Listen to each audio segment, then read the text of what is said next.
Warning, do not listen to this podcast if hearing about freedom and liberty is not legal for you in your community. And if so, you should immediately move to a hipper community.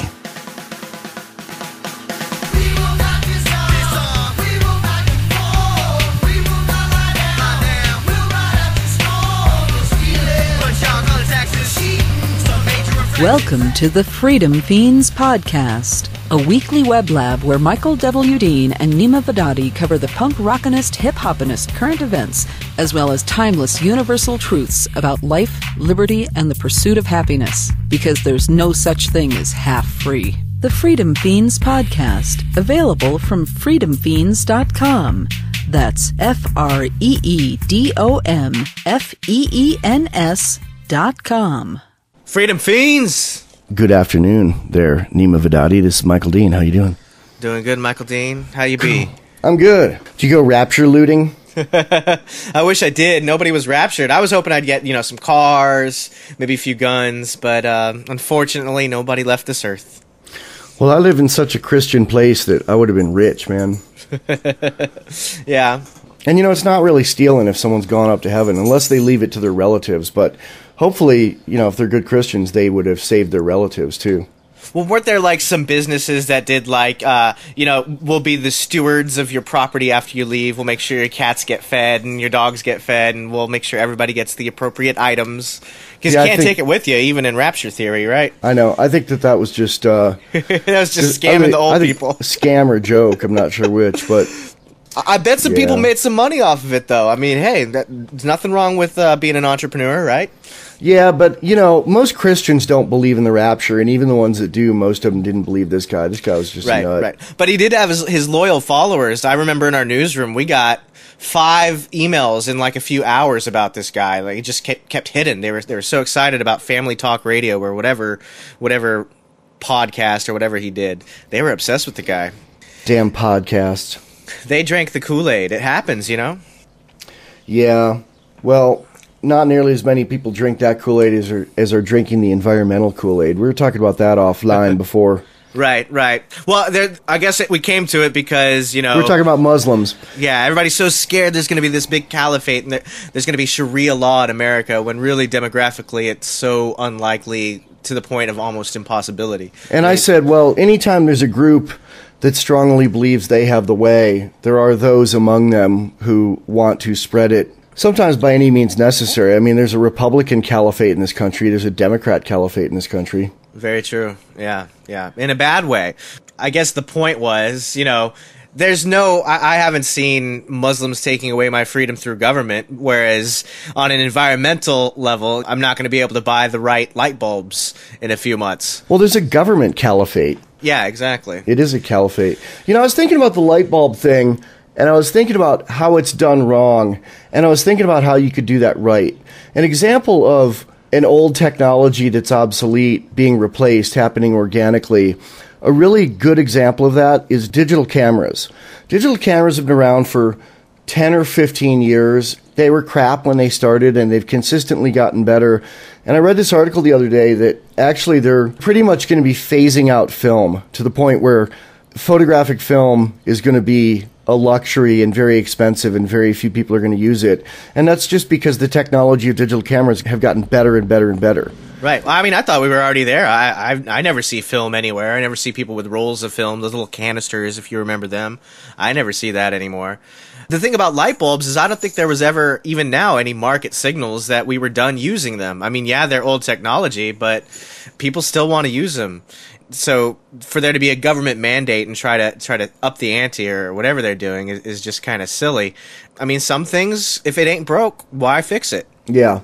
If they made LED bulbs, not the mercury-containing ones, but the LED bulbs that are safe, if they made those to where they produced light that was as bright and pleasant as incandescent light bulbs, I would already have replaced all the light bulbs in my house, even if they cost 5 times as much, because they last 20 times as long or 100 times as long. Right. The market would have taken care of that.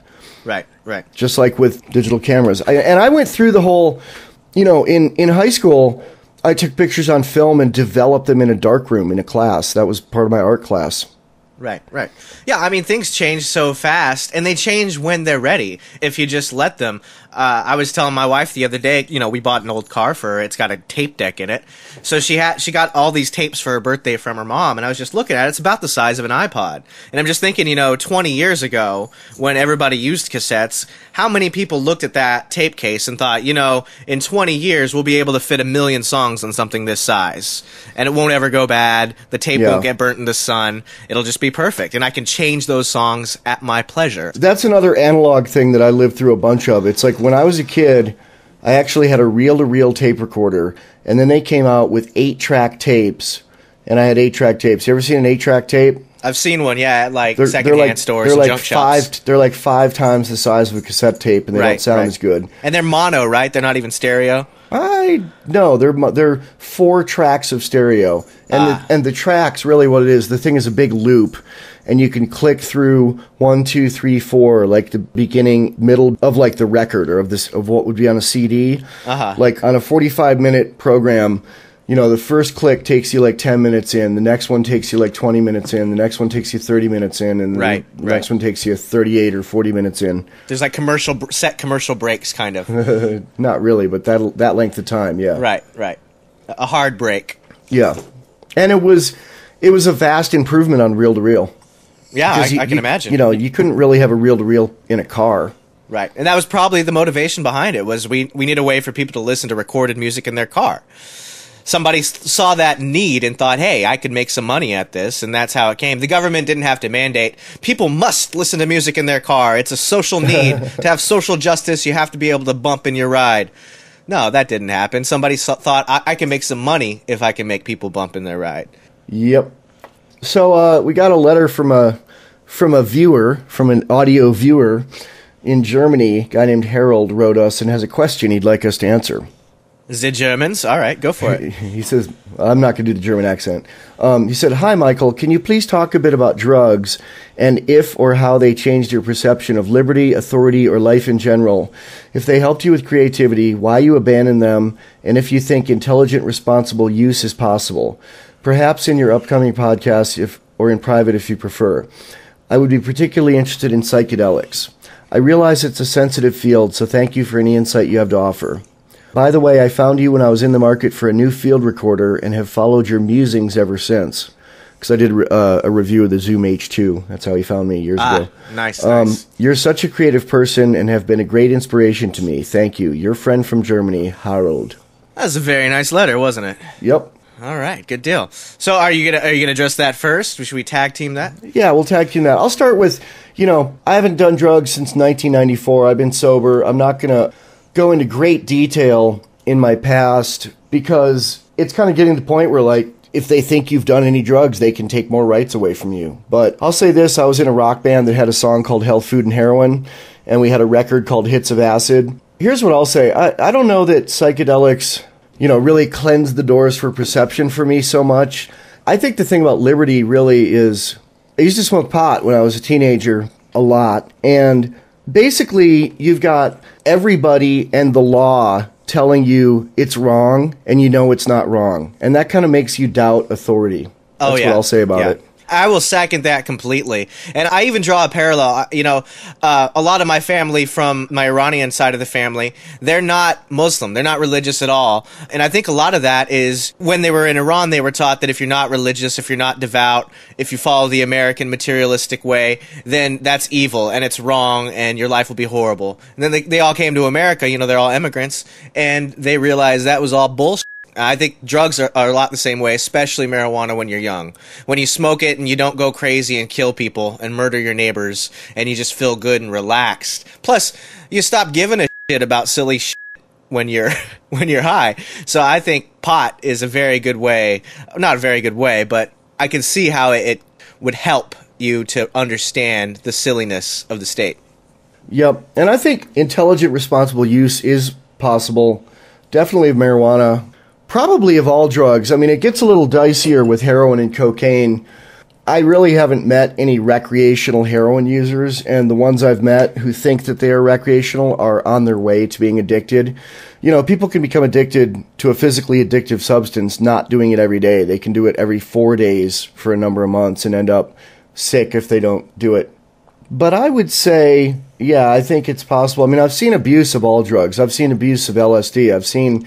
I dated a girl who was a deadhead and went on tour with the Dead and, literally took acid every day for a year or 2 years, and just her brain was kind of fried. Although she's kind of recovered from it. She doesn't do that anymore, and her brain did come back. I don't know. I don't really have any problem with any drug use as long as I don't have to pay for the drugs or the arresting or the recovery. Right. I think the responsible use and responsibility is just another issue completely. I mean, you can use anything irresponsibly, or I think the converse must be true as well, at least in some sense. I mean, that makes sense logically. So as long as you're not hurting other people, and as long as you feel you get some benefit out of it, it's arbitrary to me what kind of benefit you get out of it. If you feel you need it, who am I to tell you that you're doing something wrong?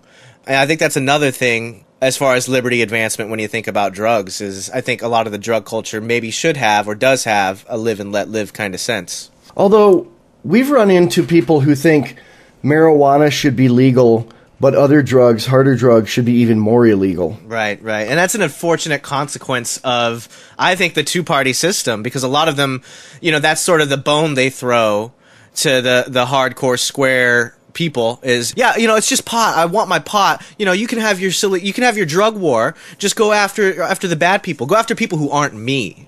Yeah. I think is the point. Which is really just something to get votes. I mean, I think very infrequently is it someone looking at real liberty like Ron Paul, or someone looking at it from making it an economic issue and a harm reduction issue like Gary Johnson, or just believing people should be able to do it. There's a few politicians like that. A lot of them are in the Libertarian Party, but there are very few politicians who want to legalize pot or decriminalize pot for anything other than getting votes. Right.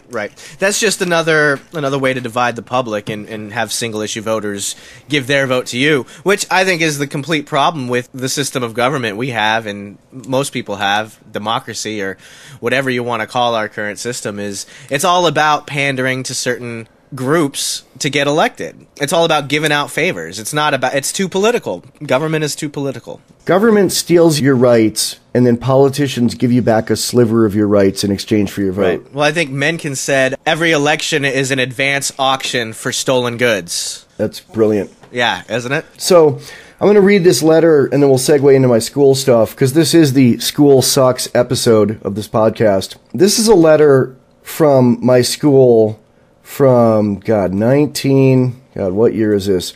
It's a letter from my private school, the Church Farm School, that they send home to all the parents. 1978.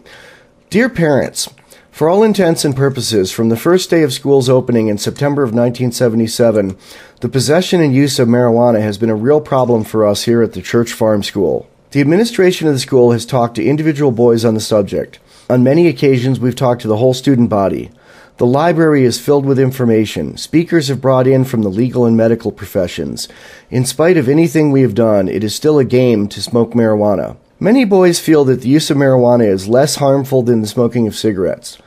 In some instances, they know that their parents have used marijuana. They know the law agencies will do nothing as long as they possess only small amounts, 1 ounce or less. They also know that many in the medical profession use it. Parents are generally the last ones to know their boys are using it. Where do we go from here? In the beginning of this school year, possession of pipes and other paraphernalia meant a month's probation. The use of marijuana meant 2 months probation. Neither of these procedures has meant anything to the student body as far as I can see. The way things stand as of this writing of this letter, the use or possession of marijuana and equipment is a matter strictly for the headmaster to decide as far as punishment goes. I can't imagine you're wanting me to have a happy hour which would consist of alcohol or marijuana before dinner every evening. Why not? I refuse to put my head in the sand and pretend this situation doesn't exist. The reason I'm writing to you at this time is to bring you up to date with our present situation and also urge you to talk to your son and have, as father or mother, try to impress upon him that the use of marijuana is simply not, under any circumstances, acceptable. I am asking your help in this difficult situation. Cordially, Charles W. Schreiner. Wow. That's a very bad persuasive essay. I know. It does not convince me that marijuana is unacceptable. It's practically legal, and even doctors endorse it. But even so, hey, right. You know, it's 4:20 right now. Oh, where I'm perfect, at. perfect. It's always 420 somewhere. Well, I guess not, but... So I got kicked out of that school 4 years later for calling that person, Charles W. Schreiner, a fat, bald, overtly Christian old fart. Wow. So you got in trouble for telling the truth. Yeah. So you've been kicked out of quite a few places, or was that the only I've been school you kicked out of two schools. You can read the next letter, which is from the Westfield Academy and Central School, April 25th, 1978, before I was in that other school where we read the letter from. This is my public school kicking me out. You go ahead and read this letter. To whom it may concern, in the course of the past year, I recommended to both Mr. and Mrs. Dean that their son Michael would probably benefit both academically and socially from placement in a private school. Due to financial considerations, we also discussed the alternative of transferring to another public school in the county, although this possibility did not seem to me to afford as promising a resolution of Michael's difficulties. The Church Farm School in Pennsylvania was recommended to Mrs. Dean and affords a private school setting at a nominal cost, less than tuition payment in most county public schools. For Michael to have remained at Westfield Academy and Central School would have been extremely detrimental to him, as was already apparent to those on the staff who knew him and taught him. He's a very bright boy who was well on his way to becoming a high school dropout. Private schooling is not a recommendation I make lightly, but I believe and still believe that for Michael it was essential.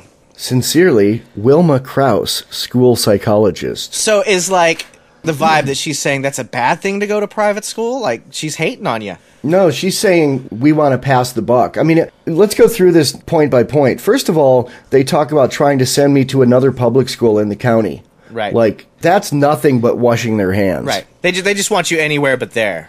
Yeah, which, you know, what would that mean? My parents would have to get up 2 hours early and drive me across the county? Right. Well, what'd you do so bad? Why'd they want to get rid of you, Michael? There's a number of things. Not saying the Pledge of Allegiance, refusing to say the Pledge of Allegiance. Being smarter than my teachers, being disruptive in class, knowing the answers before the teacher said them without reading the book. Right. You know, just being a smart little show-off. Not being a good little citizen, Michael. Basically. Not being indoctrinated. I think the Pledge of Allegiance thing is pretty relevant, too. I mean, yeah. I saw a Whitest Kids You Know skit, where basically the kids are saying the Pledge of Allegiance, and it's basically deconstructed. They're all just saying, you know, how much we love this country, and all other countries suck, and thank you so much for making us recite this before our young minds even know what it means. Yeah. And really, yeah, before you even understand any of the weight of those words, you're already pledging your life away to a government you know nothing about. Yeah. I was kind of disappointed when Wyoming pushed really hard to get the Pledge of Allegiance mandatory in schools when they didn't even bother with the other idea of making learning the Bill of Rights mandatory. Because it's not about rights, it's about submission. Yeah, I think the Bill of Rights is infinitely more important than reciting the Pledge of Allegiance. Right. I mean, in a philosophical sense, but to the government, that's not at all what they're looking for. I mean, just look at cops. The first duty to a cop is to submit. You know, if you call a cop for help, on their mind is their safety. You know, like we said in previous podcasts, some cops are just thinking about ways they can kill you if need be.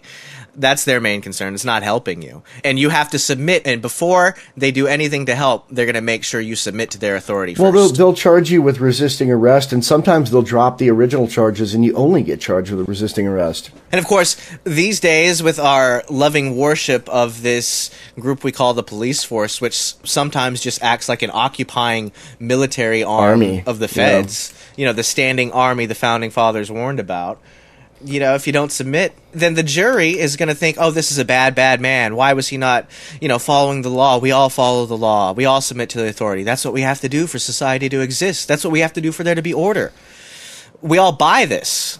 I'm really glad that I didn't grow up a few years later, because if I had, they would have given me drugs in school. Right. For this behavior. Here's your Ritalin. Yeah. Which really screws kids up. I can't tell you how many people I've met in Narcotics Anonymous meetings who had really bad troubles with drugs later in life, who the first drug they took was Ritalin, you know, from a doctor. Right. Because they were hyperactive. Well, again, that's why we call it the war on some drugs. They want you to be drugged. They just want to have the monopoly on what drugs you can take. I know, which is, you know, serving big business. Right, of course. Yeah, so they sent me to the church farm school. Now, read the next letter about from the church farm school. Oh, yeah. This one is actually... it's not saying anything bad about you, Michael. I know, it's a good thing. Dear Mrs. Dean, it is a great pleasure to inform you that Michael has been awarded a certificate for his performance on a national test called the National Educational Development Test. This exam is given to almost all ninth graders across the country. He scored in the 90th percentile, which entitles him to a national certificate. This was awarded today, and I am sure he will be bringing it home to show you over the Christmas vacation. I hope that you and Michael have a fine vacation together, and that he comes back raring to go for the second half of the year. Sincerely yours, John D. Kistler, 2, Principal. The second, he couldn't be junior? No, it's a preppy thing. They're all second and third. Right. Not junior. Is there any taboo numbers? Like No, but sometimes also acceptable is skip if you're the second, or trip if you're the third. Huh, I kind of like that. Skip and trip. Trip as a nickname. Yeah. I dig it. Okay. Fair enough. It's a prep school. Preppy thing. So, I was preppy. I thought you hated the boarding school you went to, but this looks like you were successful there? Well, academically, I always did pretty well, and we'll go on to my teacher evaluations next, which kind of show how that worked. No, I was good at taking tests. I was good at retaining knowledge. I just wasn't good at complying. Right. So let's tag team on this next one, my quarterly reports from October 79. All right, you read the first one. English, Mrs. Buchanan. Okay. Mike could be number 1 in his class if he chose to do so. With little effort, he does well. However, if he would actively participate in class, he would do even better. Mathematics, Mrs. Sanderson. Mike does well enough to get by fairly nicely. However, he still behaves in class as if he were an 8th grader. And this was in 9th grade. Hopefully he will mature soon. That never happened, Mr. Sanderson. No, it didn't. Mr. Brown. Science, Mr. Brown. He says, Michael prefers speed to accuracy.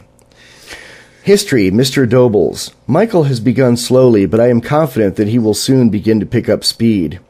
Foreign language, Mr. Snavely. Mike has not made a good start. He seems to rather create a disturbance in class than contribute to it.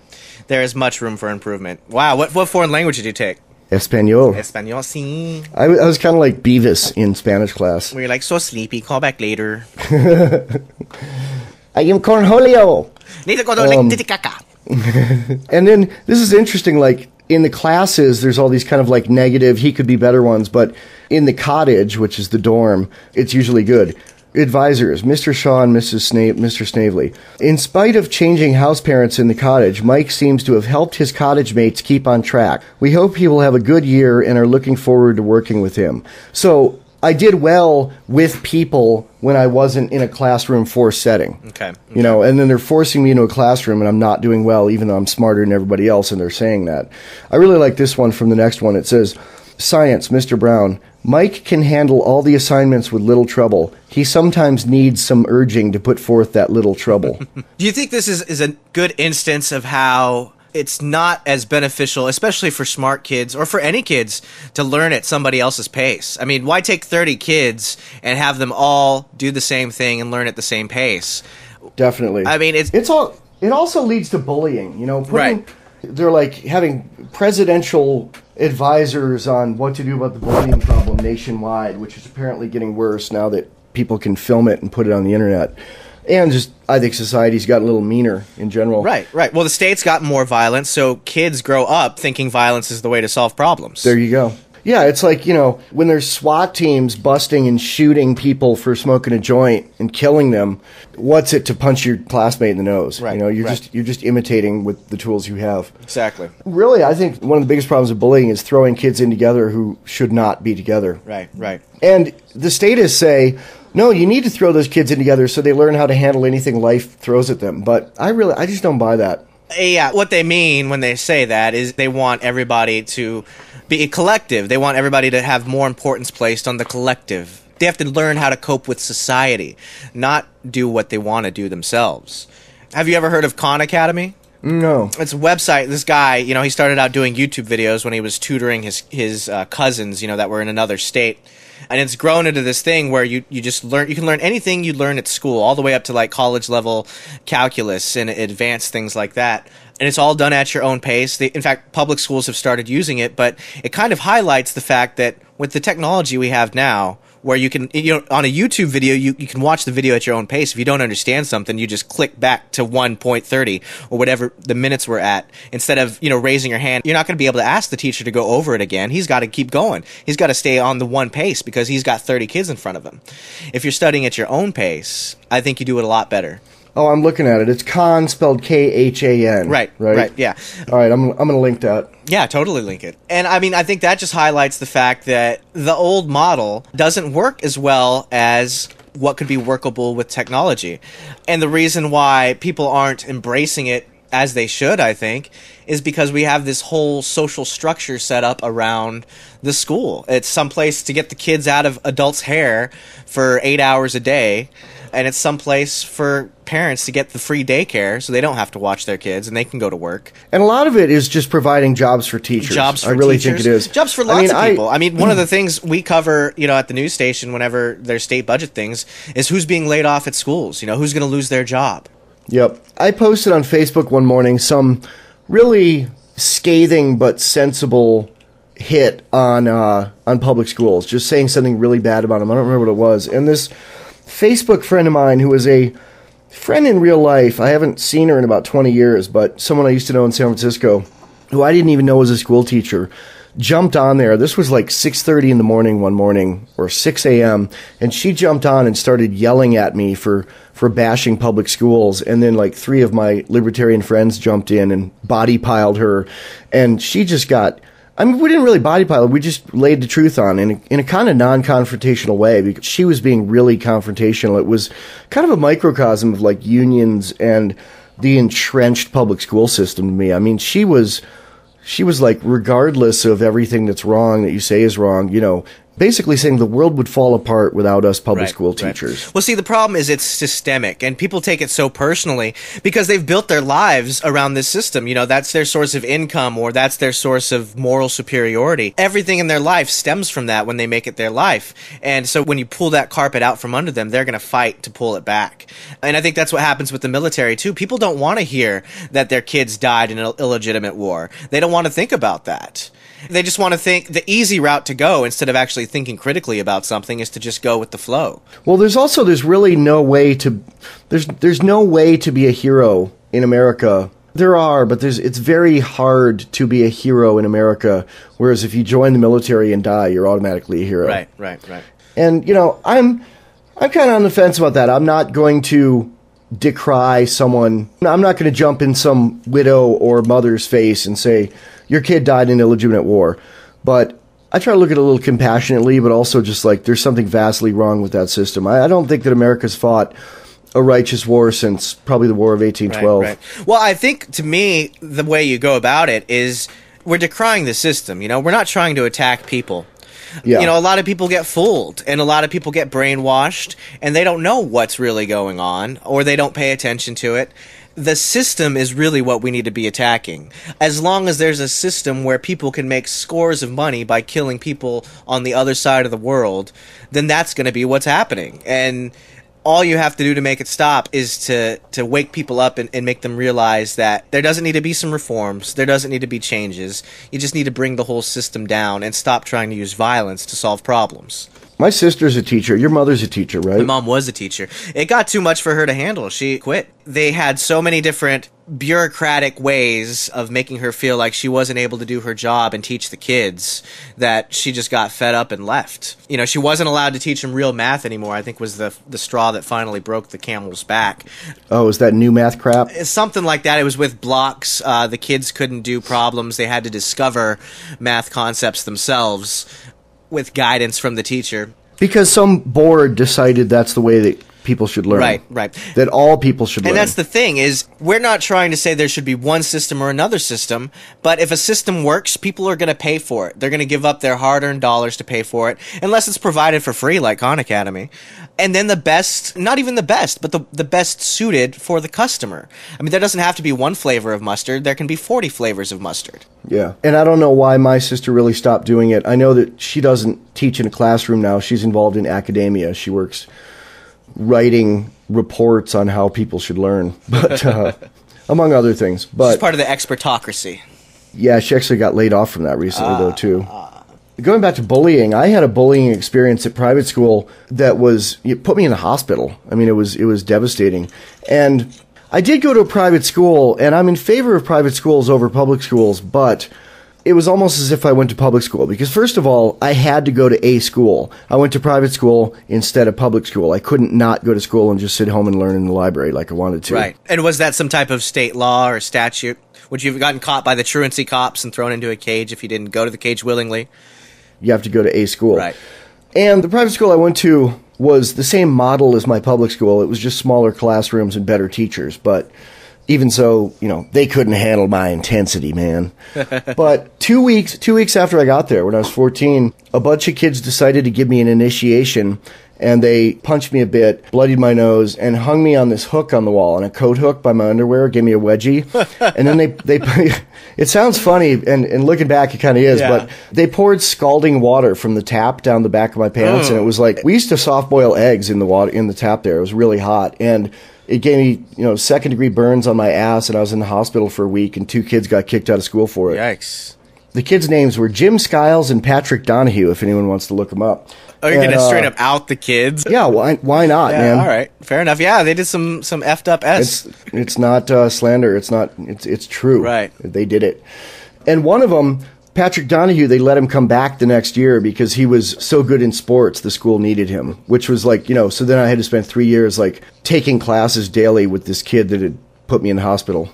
It's kind of f***ed up. Yeah, and they gave me Demerol for an injection of Demerol in the hospital when I got there for pain management. And it was the first time I ever did narcotics. And I was like, I love this. And, that led to drug problems later on. Right. I mean, I never sued the school over it or anything. Someone probably would now. And I don't blame them for any problems I had in my 20s. But there is that, Right. It screwed me up in more than one way. Word. I have a friend named Scott who's my age who is going back to college now, and he told me that he's going back now because he's finally over the trauma of public school enough to go to school and learn something. How old is he? I'm 47. He's probably a year or two older than me. Oh, wow. I don't know. It also seems like in a lot of ways, most of higher education is kind of a scam, too. Just a way to saddle yourself with more debt. School. That is so square. It's so square. I know. It really is. So did you see this thing of Egyptian general admits virginity checks conducted on protesters? Yeah, completely disgusting. I know. They held women down and looked between their legs to see if their hymen was intact, and then arrested them for prostitution if it wasn't. Right. That's only a few degrees past the TSA feel-ups, if you ask me. It's the same principle, isn't it? The state has the right to touch your bodily parts if it chooses to. Touch your wiggly bits. For whatever reason it deems worthy, whether that be to check and see if you're carrying a bomb. I mean, they check diapers now. They check little kids. They do disgusting things. And yeah, I think it's the same principle as checking a girl's gine to see if its hymen's been broken. Did you know that European males, most of them sit down to pee? I didn't know that, no. Most of them? I mean, do they, fill out surveys? I've been in, punk rock squats where they had a sign on the wall, like a pictographic sign, telling you to sit down and pee. I remember coming out of another place and saying, well, I stood up to pee because I'm an American man. And this guy got really mad at me. This anarchist, this anti-government anarchist got mad at me for not following his rules in his bathroom. He's probably a left anarchist. I guess I can see that because Europe is definitely more collectivist. And if you all share a toilet, that you're less likely to get piss on the toilet seat if you sit down, I suppose. EU out of my underpants. And he really didn't like me saying, I'm a man. I stand up to pee. I'm an American. Let's pee on things. Let's pee on things. Yeah. Have I mentioned that if the federal government were not so politicized, compact fluorescent lights would likely be banned as too toxic to sell instead of becoming mandatory? It's very possible. I mean, that's the thing. You never really know how things would have worked out because all the businesses have to tiptoe around whatever the government's going to do next. They are so heavy-handed about their interventions and that's one of the things too when people say, how would such and such work? Well, it's kind of hard to have a sense of that because the market is so distorted. Well, I have boy, that was fast. Last week we talked about how new cars, they had a plan to maybe implement someday that new cars would have to have a mandatory black box. Since last week's podcast, that's been instated, and starting in June, new cars will have a mandatory black box installed. Yeah, how insane is that? I think when I brought it up, I was thinking, this is something that's going to get passed in a year or two. We'll bring it up now, and everybody will forget about it by the time they pass it, but...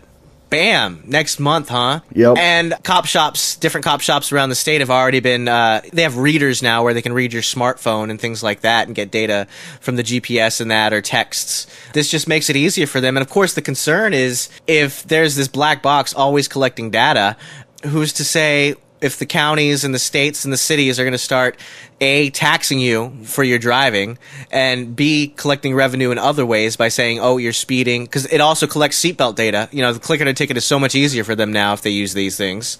Or C, just stealing your car if you don't have one. That too, seizing your property. It's not up to code. Sorry. I really think as budgets get cut for police more and more, part of what they're going to do is the way they'll pay the cops is just let them keep what they steal, from guns to drugs to, that's kind of done now in a way. Like cops, every cop show you've ever seen has a cop pocketing some drugs to use later to bribe someone else to get information or something. But I think it's going to get to the point where it's it's not even secret, and it's, you can keep those guns. Right. You find a gun that someone shouldn't have under our laws, you get to keep it. Right. Which is barely, that's a step up, but already... Who pays their salaries? It's all tax money. We do. It's all stolen money anyway. Yeah. Just cut out the middleman. Just cut out the middle and let them steal directly from us. Give them another way to steal from us. I have a correction from a previous episode. I said that the word holophobe was an actual psychological designation for a person who fears weapons. It's not. It's not in the Big Book of Crazy. The DSM? Yeah, it's not in the DSM. It was actually made up by Jeff Cooper, who is one of the people who helped with popularizing the 1911 handgun and came up with the Cooper color codes, which I like. What are those? Cooper color codes are situational awareness codes. Right. Totally oblivious is condition white. Yeah. Aware but not tipped off to some threat is yellow. Possibility of a threat is orange. Right. And then it goes, to red, which is about to be engaged in combat. Right. And then some people add black, which is engaged in combat. Right. Not to be confused with federal Homeland Security orange threat I think levels. It's where they got it from, though. Yeah. And I've never heard that anywhere, but I think they got it from that. Because it's used in the military, the Cooper color codes. And they're actually a really good thing to learn. I think the main rule you need to know is don't ever be in white. Yeah, don't be in... you could be in condition white, maybe in your home with the doors locked in a safe neighborhood, but you have to be able to go to yellow really quickly. Basically, anytime I leave the house, I'm in condition yellow, which means not paranoid, but not unaware. Trying not to die, which you should be doing all the time. You can live in condition yellow. Yeah. Living in condition orange will drive you crazy. Right. And I actually, in my book, User's Manual for the Human Experience, applied the Cooper color codes to emotional situations, which was a very useful thing for a lot of people, of learning to recognize when someone's stepping on your boundaries. I think that's really important because you don't want to escalate things unnecessarily, but you also don't want to get ran over and be in condition white all the time. Right. And now, the Neema News with Neema Vedadi. And now, for your daily dose of nanny-statism in our daily segment, Tyranny Today. Tyranny Today. So, the SWAT guy that shot the ex-Marine in his home in Tucson. It was a whole team, wasn't it? Didn't he get, riddled with 70-something bullets? Yeah. Well, should we familiarize people with the story in the first place? I don't know if they've heard it already. Go ahead. So, Jose Garena, he's a military veteran. I believe he was in Afghanistan, a Marine, works the graveyard shift at night in a mine, literally working in a mine. Comes home, young family. I think they're my age. I think he was in his mid to late 20s, and so was his wife. Comes home, working the late shift, and his wife's, playing with the kid, getting the kid ready for the day, whatever. It's early in the morning. SWAT team is doing a raid. They just have a general, we're looking in the area, doing a sting, looking for drug conspiracy. For some reason, somebody has it in their head that this is a house where the kingpin is. They just bust into this guy's house. The guy, of course, he was in the military. He's got an AR-15. He knows how to use it. He knows about self-defense, and he keeps one in his home to defend himself. Has the gun out, when these people bust into his house because his wife saw people in balaclavas and black coming up with guns. And so in Arizona, where home invasions and kidnappings by drug cartels are extremely common. Yeah, it's a thing, and he's ready for it, and he's thinking that's what's going to happen. The police don't knock on the door, and as soon as they see him with a gun in his hand, what do? They blast him to pieces. They kill him in kill front him. of his wife and kid. Right. And then they interrogate the wife, and all she can think about is, why did you kill him? And they're treating her like a criminal. They also didn't let the EMTs in for an hour. You know, No. the guy could have been saved and he died. Although he probably was dead on arrival as soon as he hit the floor. Right. But and of course, the justification was officer safety. Yeah. They were more concerned about their butts that are wearing body armor, their massive group of, 10 people, however, with the fully automatic versions of the weapon that he had. They're worried about that, so they don't go in there. It looks like these guys are in the clear. It looks like there's going to be no action taken against them. Yeah, I don't even think they're going to get paid vacation this time. I think it's just status quo, as usual. They just go on to the next no-knock raid and the next poor excuse for killing somebody. Well, the freedom fix of this, sort of a freedom fix. I mean, it's like with a heavy heart that I say this. There's not much good that can come out of this. But the freedom fix is that people aren't forgetting about this, and it's kind of burning up the internets. And an interesting thing I saw, neither here nor there, but an interesting thing I saw was that people were posting the head of this SWAT team's Facebook page link around Facebook and other places on the internet, and he took his Facebook down. So people must have been talking to him about it, shall we say. That is a freedom fix, I believe. The social pressure. That is the horizontal enforcement we talk about being turned in the right direction against the state-sanctioned violence. I think another freedom fix angle is the Oath Keepers did go out and memorialize this guy on Memorial Day. Yep. They did something ceremonial to honor him. Yeah. And they said, this is especially important because he died at the hands of people who didn't take the oath, people who weren't upholding the Constitution. Yeah, and he was just doing what any American should do, protecting the home when people break in. He didn't know they were cops. Right. It happened too quickly. There's actually YouTube footage from outside the house from someone sitting in the car watching them go in, and it's so fast. It's like they kick in the door, and then there's gun, and then he's dead. Yeah, it's almost as if they were planning it. No matter what they saw, they were going to kick in the door and shoot. And again, I think it's the fact that because of police unions and because of the mentality, the first thought they always have is officer safety. So if they see anything that could be a threat, they're going to shoot it. And I think this is another tyranny today that we talked about. A 14-year-old kid in San Antonio gunned down by a cop who was running after him and felt threatened because apparently the guy was coming at him. A 14-year-old kid pulls out his gun, caps him. The kid pulled out his gun? The cop did. Oh. The kid didn't have a gun. The kid didn't have a weapon. That is horrible. The thing about people posting the Facebook of this guy, and a bunch of the people on the team were his friends, I kind of like that. It's kind of like, I think that the goons that do these things should not be not accountable or anonymous. I don't think they should be anonymous. Right. And if the police department, if the prosecutors, if the justice system isn't going to hold them accountable, which obviously they could, I think it is important that maybe if the society starts holding them accountable first. And I'm not talking about vigilante justice. I'm just talking about shaming them. Of course. And the guy Ron Haruchi, I think is how you pronounce his name, the guy who shot Vicky Weaver at Ruby Ridge years ago. For a while, there were people going around gun shows handing out little cards they printed up that had his home address and phone number on them. Right. Of course, violence is never the answer unless you're acting in direct self-defense. So we of course, can't advocate stuff like that. But I don't think these people should be anonymous, and I think shaming them is very appropriate. I completely agree. Definitely. So moving on to our Freedom Fix. Freedom Fix.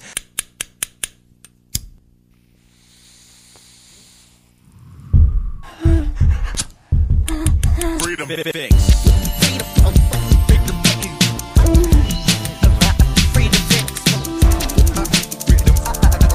Freedom Fix. I've got a Freedom Fix. What is it?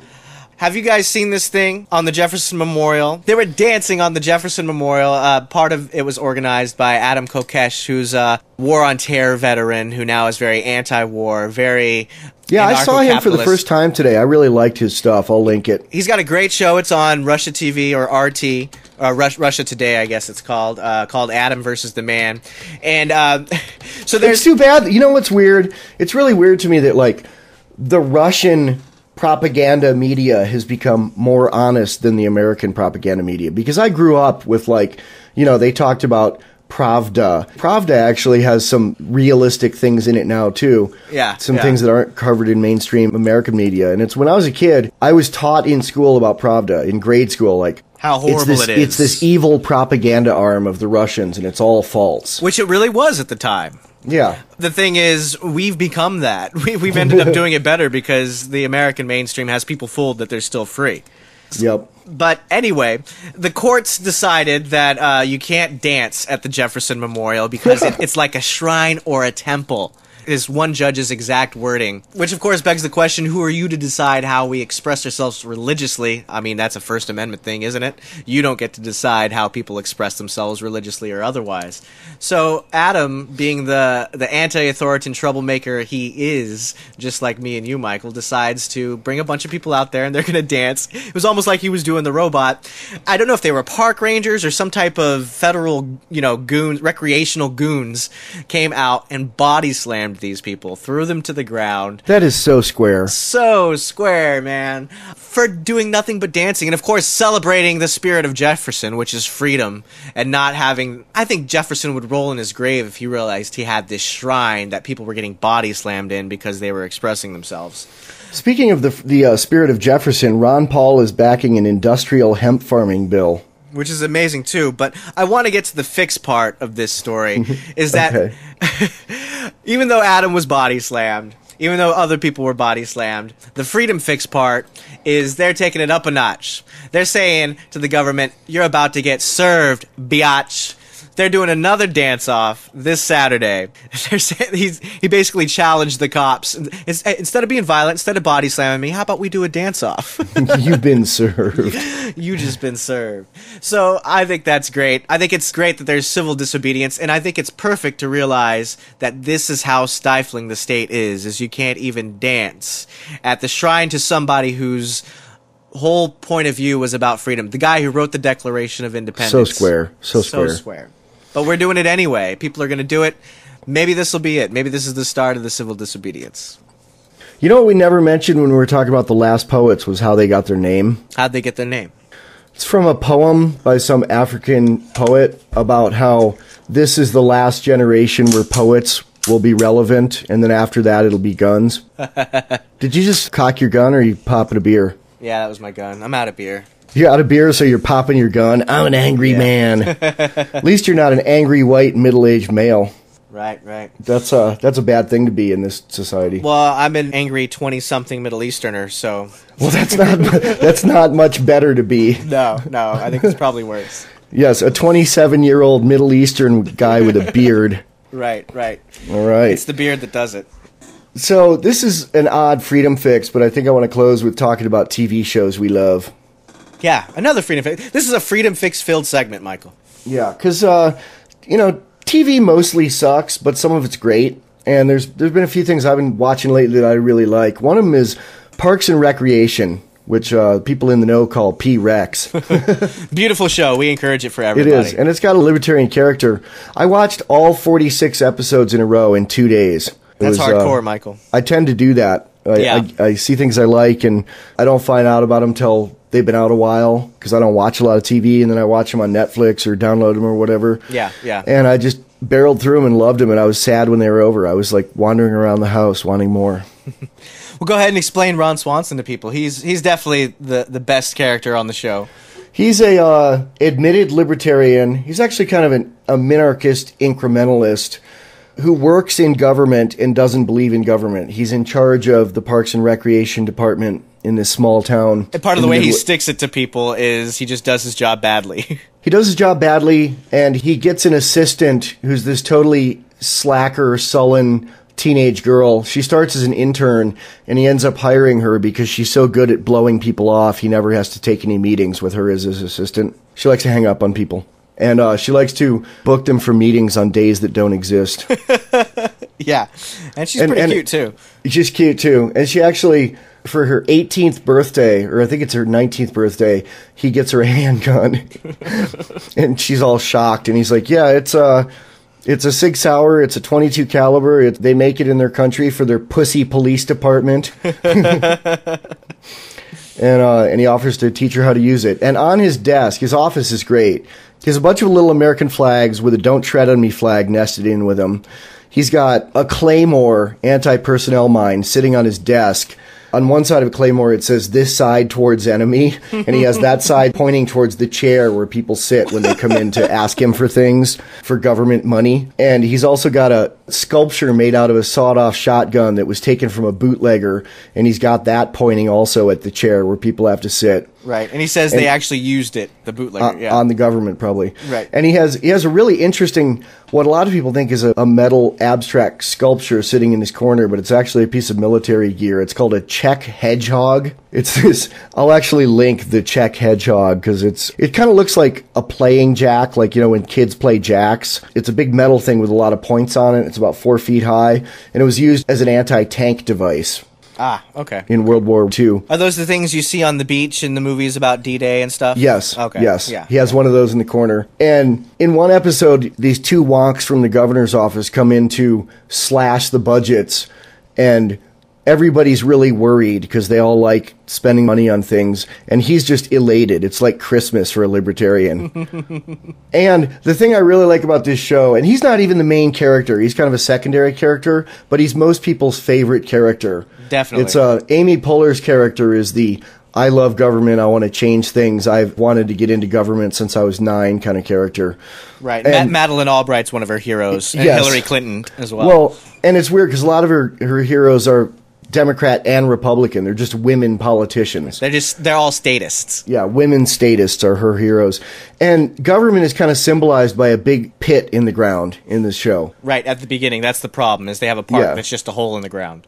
Yeah, it was like there were some developers bought the land, dug a pit, and then went bankrupt. So there's this big pit, and people keep falling into it. And that kind of symbolizes government. A big pit people keep falling into and hurting themselves. Right.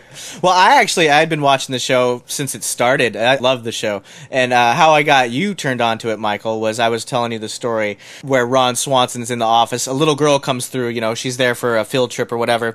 She has to interview a government employee to write an essay where the question is, why is government important?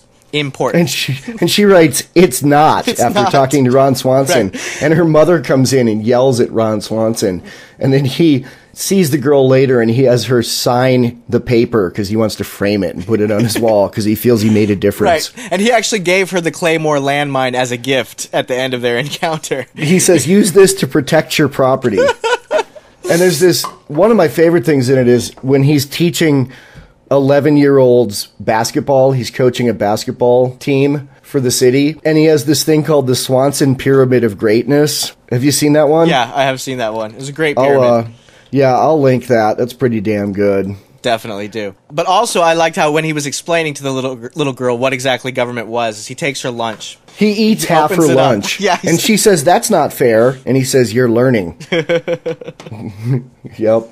There's one scene where he wants to build an addition to his woodworking shop, and the actor who plays him actually is a woodworker.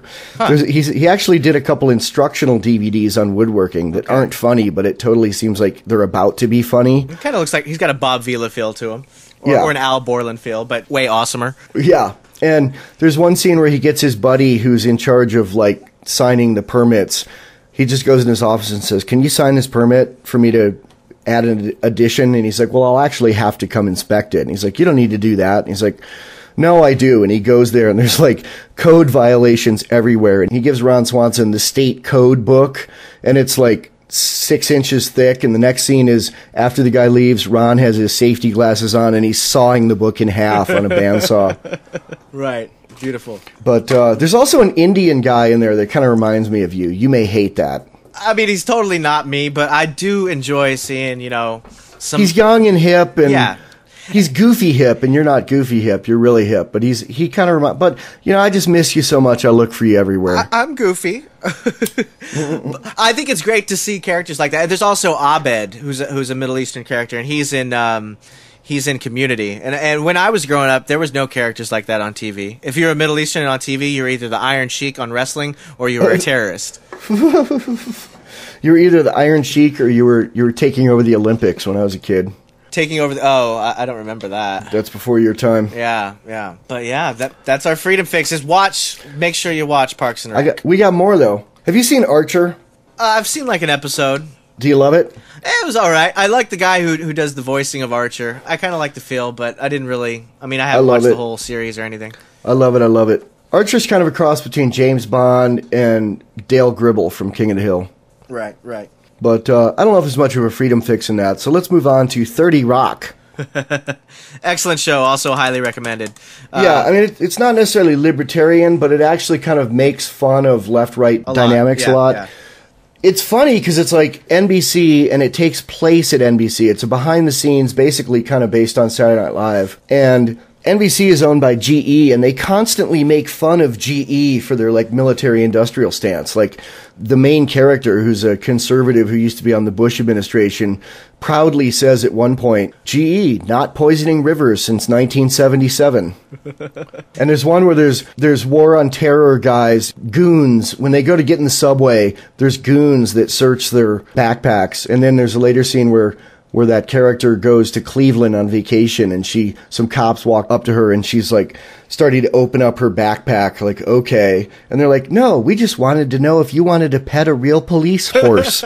Yeah, totally making fun of that. There's also a great scene where Alec Baldwin ends up going to work for, Department of Homeland Security, some federal bureaucry. He's in charge of the war on the poor. Right. That's his job description. There's a leak in the ceiling. It's leaking. And he's like, there's a leak in the ceiling. The guy, no, there's not. There's not a leak, says the bureaucrat. He's like, see, look, we did a 4-year study on it. At the end, he points to the end and says, the study finds there is no leak. Yeah, and Alec Baldwin's character is also on a Republican PAC called the Committee to Reinvade Vietnam. There's also a great scene where it implies that Alec Baldwin and Dick Cheney have gay sex. Have you seen that one? Yeah, on drugs. Right. They were developing as a biological weapon something that made men have sex with each other. Munitions-grade psychedelics, I think they're described as. And they called it the gay bomb. Yeah. 30 Rock kind of reminds me of a couple other things. Like, do you ever see the Ed Wood movie? No. Or the movie Coven, or American Movie? Or Spinal Tap. You've seen Spinal Tap, right? I know of Spinal Tap. Okay. It's better than the thing they're making fun of. Like, Saturday Night Live totally sucks. It was good when I was a kid, partly because I was more easily entertained, but partly because it had just a stellar cast with, like, John Belushi, Gilda Radner, Chevy Chase. I don't know. I think everybody has their favorite cast. I think it goes in cycles. There's some times when it's awesome. I really liked Will Ferrell on it. I really liked Adam Sandler on it. But 30 Rock is better than Saturday Night Live consistently. And there's a lot of movies that are like that. Like, American Movie is this documentary about the making of this horror film called Coven. It's not Coven, it's Coven. And American Movie is a great documentary, and I've seen Coven, and it's a horrible movie. And there's a movie called Ed Wood, about the director Ed Wood, and it's a great movie, and it's about a guy who didn't make great movies. And Spinal Tap is a great movie with music that's better than the music they're making fun of. Word. Well, I think that's time to wrap it up, isn't it, Michael? I think we can wrap it up, B. I'm having a good week, as you can tell by my mood, and this has been a Freedom Fix-filled episode here. Well, it's June, finally. I think that's its own Freedom Fix. Yeah, it's summer, almost. It feels like summer. Summer. It's 86 degrees here in Wyoming. It's getting there. Last week it was snowing. We've had a really cool and rainy, relatively, season so far in eastern Washington, where I'm at. Supposedly, it's never still this cold and never still this cloudy, but... And hopefully the rainy, cold season of liberty that we're having in America right now will turn into an American summer at some point. There you go. I really hope so. And I think hope is a good thing. Word. All right. Cut it. Yo. You're funny. Fuzzy. Peanut. Charlie. Do-do-do-do-do-do. Oh, yeah?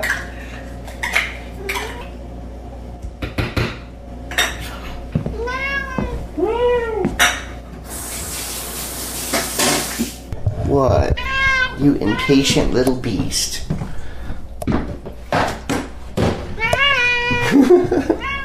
Fuzzy, you sound like you're... Here, I'm bringing it. Come on. Want some? Okay, here. Charlie, I have to stick this under your nose to get you to come out here. Oh, Charlie's outside. I'll feed her outside. Hello, Freedom Fiends. It's your boy Dean from the U.S. Get the U.S. out my bloodstream. I own me and that include endorphins. No one won't ask permission and I won't say please. Freedom fans, one fact that I gotta make clear. The Freedom Fiends podcast is covered by a Creative Commons Attribution Share-alike 3.0 license. Do what you want with it and spread it around. Tell 2 friends. Make copies. Email it to everyone you know. Go on the site and comment. This is a conversation. Every Friday night, we'll have an exciting new episode where Michael W. Dean and Neema Vedadi weave their own unique take on the way the world works and how to find your place in it. Available from freedomfeens.com. That's FREEDOMFEENS.com. Subscribe and tell 2 friends. And remember, the only power they have is the power you allow them.